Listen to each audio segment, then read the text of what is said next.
So let's talk in numbers how this simple, efficient air compressor can make a big change.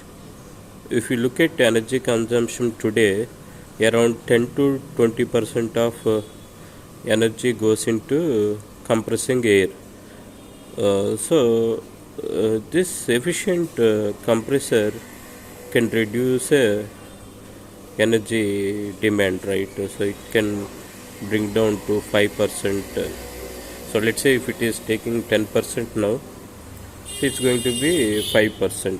So we are saving 5% of energy demand globally, and we are also reducing CO2 footprint, right? So it's also reducing, contributing to reducing global warming.